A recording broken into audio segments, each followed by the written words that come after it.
This is Inside Indiana Business Radio for Thursday, February 6th, 2025. I'm Marek Mazurek. Connexus Indiana, the nonprofit initiative focused on advancing Indiana's advanced manufacturing and logistics sectors, has unveiled a new 6-year strategic plan to address key challenges in the industry.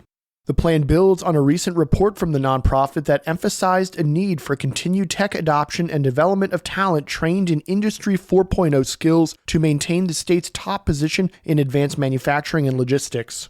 Bryce Carpenter, Chief Operations Officer for Connexus, says advanced manufacturing is critical to Indiana's economic health, with more than 840,000 workers contributing over $150 million to the state's GDP. It's 25%, so 1 in 4 of all Indiana jobs, and 37% of Indiana's economic output. So AML continuing to be healthy and grow and provide meaningful employment for Hoosiers all over the state is critical for our state's health. Carpenter said scaling digital technology adoption among manufacturing companies is a top priority.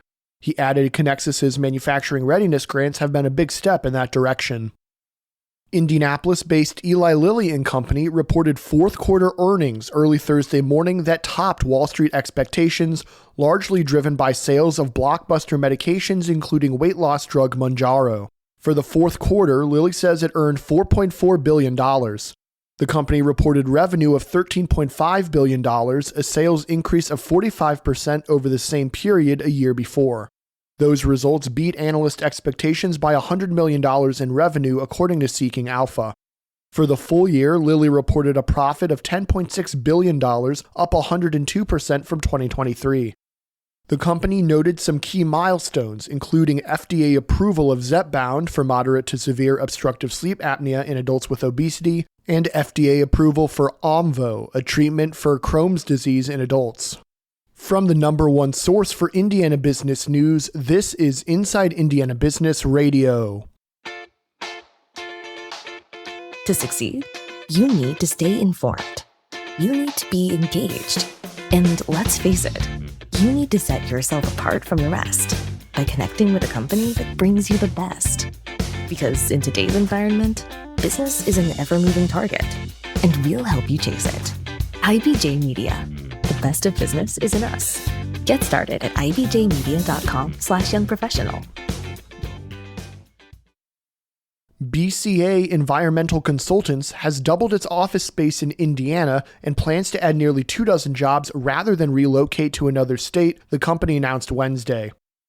The Indianapolis-based company was founded in 1987 and said in a news release that it had considered relocating to Tennessee. BCA has branches in Columbia, Tennessee, as well as in Goshen, and operates in more than 30 U.S. states as well as Canada, Mexico, and Puerto Rico.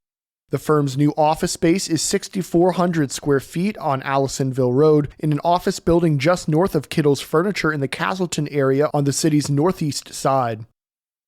Hillenbrand Inc. on Wednesday announced plans to sell a 51% stake in its Ohio-based subsidiary Milacron LLC to an affiliate of Bain Capital.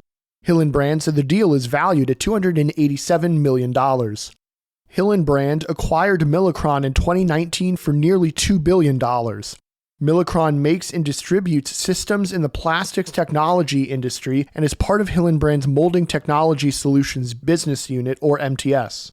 A year ago, Hillenbrand announced it was implementing a cost savings program for the MTS unit due to weaker than expected performance at that time.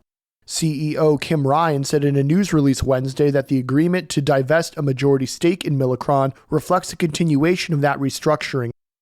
Indiana Wesleyan University is partnering with Cincinnati State to offer students from the Ohio Community College system greater access to Indiana Wesleyan's academic offerings.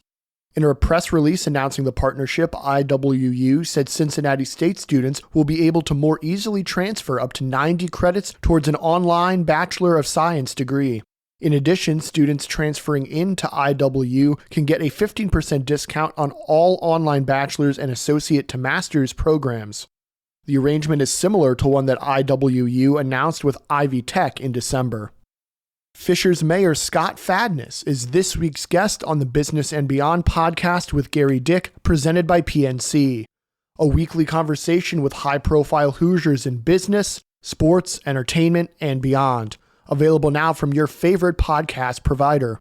I'm Marek Mazurek for 93 WIBC. I'm Marek Mazurek for Inside Indiana Business Radio On Demand.